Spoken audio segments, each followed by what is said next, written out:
अमेरिकी फोर्सेस की जानिब से जब्त कश्तियों पर सवार पाकिस्तानी और ईरानी मल्लाहों की वापसी की कोशिशें कर रहे हैं। वजीर खारजा इसहाक डार का कहना है सिंगापुर के वजीर खारजा से राब्ता करके पाकिस्तानी और ईरानी मल्लाहों की वापसी के लिए ताउन की दरख्वास्त की है, जो इस वक्त सिंगापुर के करीब समंदरी हुदूद में पहुंच रहे हैं। इसहाक डार ने एक्स पर लिखा, इस मामले पर ईरानी हम मनसब अब्बास अरागची के साथ भी राब्ते में हूं।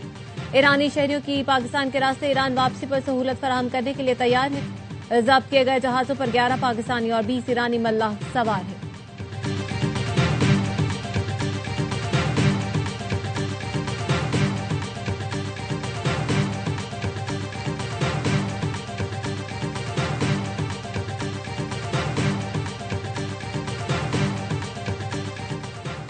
अमरीकी बहरिया के 3 जहाजों पर ईरानी हमले नाकाम बना दिए। ईरानी मिसाइल फजा में ही तबाह कर दिए।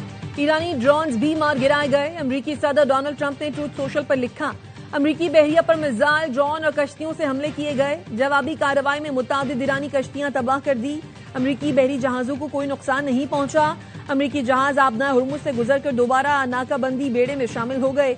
अमरीकी सदर ने एबीसी न्यूज को टेलीफोनिक इंटरव्यू में कहा, ईरान के साथ जंग बंदी ताहाल बरकरार और नाफिजुल अमल है। ईरानी अहदाफ पर अमरीकी हमले प्यार भरी थपकी और एक हल्की सी जरब है।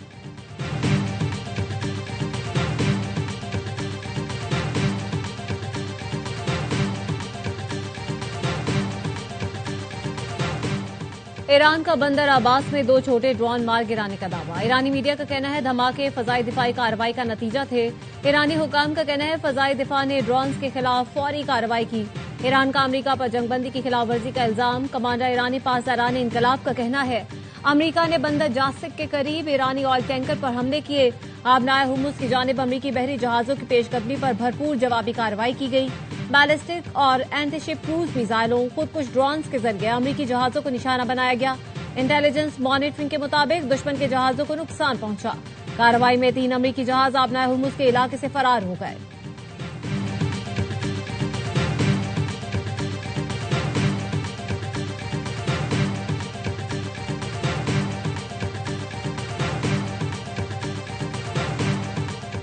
मुत्तहिदा अरब इमारात का फजाई दिफाई निजाम मुतहरिक है। दिफाई निजाम ईरानी मिसाइल और ड्रोन हमलों से निमट रहा है। इमाराती वजारत दिफा का कहना है मुल्क के मुख्तलिफ हिस्सों में सुनाई दी जाने वाली आवाजें मिसाइलों और ड्रोन्स को रोकने का नतीजा है।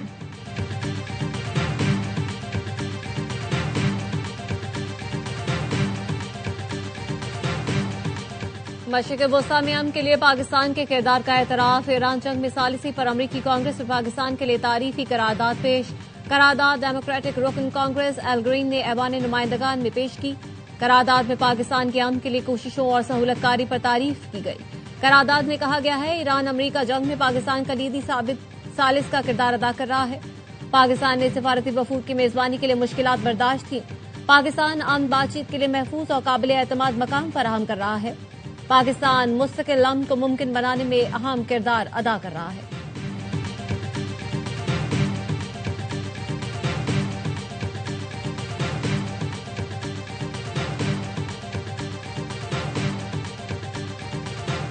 बरतानिया के बल्दियाती इंतखाबात वजीर आजम केयर स्टारमर के लिए डरावना ख्वाब साबित हुए। रिफॉर्म पार्टी ने तवक्को से ज्यादा नशिस्तें जीतकर लेबर पार्टी को पीछे छोड़ दिया। स्टारमर की जमात ने हार्टलपूल, टिम्बर, टमसाइड, रेडिच और एक्सर की काउंसिलों का कंट्रोल मुकम्मल तौर पर खो दिया। रिफॉर्म यूके ने शुमाली इंग्लैंड और मिडलैंड समेत कई अहम इलाकों में लेबर पार्टी को उसके गढ़ में शिकस्त दी। रिफॉर्म पार्टी के नाइजल फारिज ने तारीखी फतह पर खुशी का इजहार करते हुए कहा, वो 10 डाउनिंग स्ट्रीट की जानिब बढ़ रहे हैं।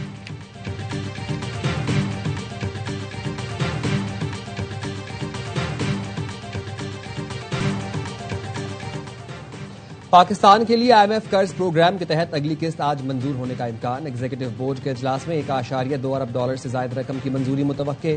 पाकिस्तान और आईएमएफ के दरमियान स्टाफ लेवल मुआहिदा 27 मार्च को तय पाया था। वज़ीर खजाना मोहम्मद औरंगजेब का कहना है किस्त की मंजूरी में रुकावट का कोई इम्कान नहीं। बिजली महंगी होने, सब्सिडी खत्म करने या जारी रखने का फैसला वज़ीर आज़म करेंगे।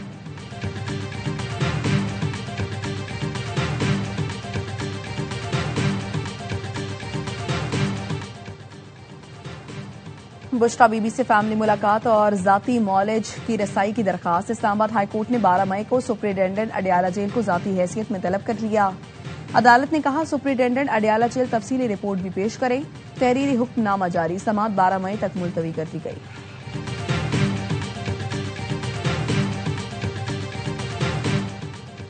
मुस्लिम लीग नून के सदर नवाज शरीफ ने आजाद कश्मीर पार्लिमानी बोर्ड का इजलास आज तलब कर लिया। इजलास में वज़ीर-ए-आज़म शहबाज शरीफ और वज़ीर आला पंजाब भी शरीक होंगे। आजाद कश्मीर के इंतखाबात के लिए उम्मीदवारों का इंटरव्यू किया जाएगा।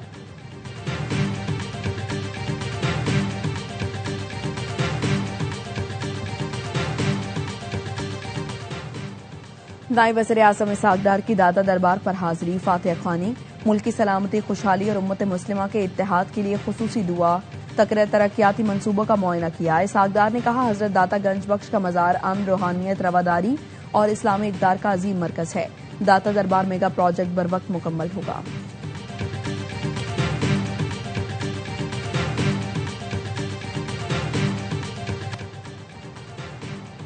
मौलाना शेख इदरीस की टारगेट किलिंग की तहकीकात, पुलिस और सीटीडी की तफ्तीश जारी। फरार दहशतगर्दों की 30 घंटे से ज्यादा की सीसीटीवी फुटेज हासिल कर ली गई। फुटेजेस पेशावर, नौशहरा और चारसदा के मकामात की हैं। केस से मुतालिक अब तक 40 से ज्यादा अफराद से तफ्तीश की जा चुकी है।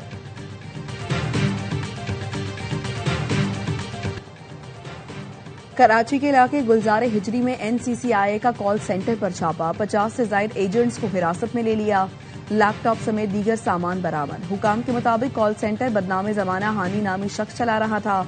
कॉल सेंटर पर एप्लीकेशन के जरिए बैरून मुल्क शहरियों से धोखाधड़ी की जाती थी। कॉल सेंटर के नुमाइंदे बैंक का नुमाइंदा बनकर शहरियों का डेटा हासिल करते और उनके अकाउंट से रकम निकालते थे।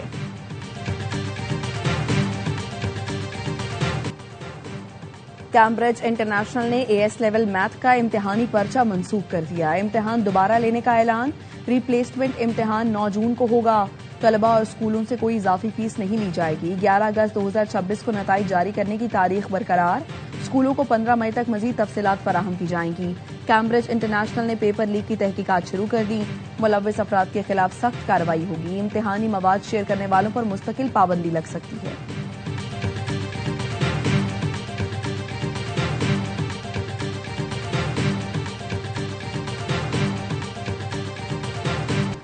बरतानिया में मकामी हुकूमतों के इंतखाबात के लिए वोटिंग मुकम्मल। 5000 से ज्यादा काउंसलर्स और 6 मेयर्स के इंतखाब के लिए वोट डाले गए। बड़ी तादाद में लोगों ने पोस्टल वोट भी इस्तेमाल किया। हुकूमत ने वोटिंग के आसान निज़ाम का ट्रायल भी किया। आसान निज़ाम में कुछ शहरों के शॉपिंग सेंटर्स में वोट डालने की सहूलत दी गई। स्कॉटलैंड और वेल्स में स्कॉटिश और वेलिश पार्लियामेंट के इंतखाबात की वोटिंग हुई। मकामी हुकूमतों के इंतखाबात के नताइज आज रात से आना शुरू होंगे।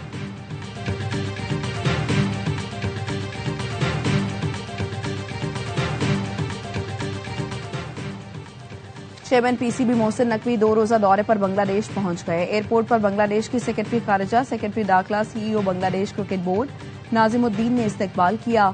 बांग्लादेश में पाकिस्तानी हाई कमिश्नर इमरान हैदर भी एयरपोर्ट पर मौजूद थे।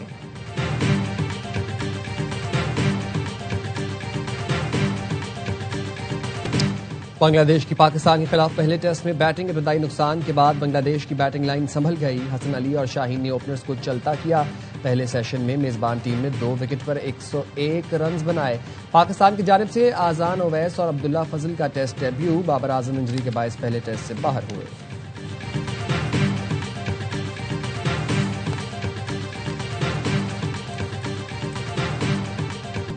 और सऊदी प्रो लीग में स्टार फुटबॉलर क्रिस्टियानो रोनाल्डो की गर्ल्स की सेंचुरी। अल नसर ने अल शबाब को 2 के मुकाबले में 4 गोल से हराया।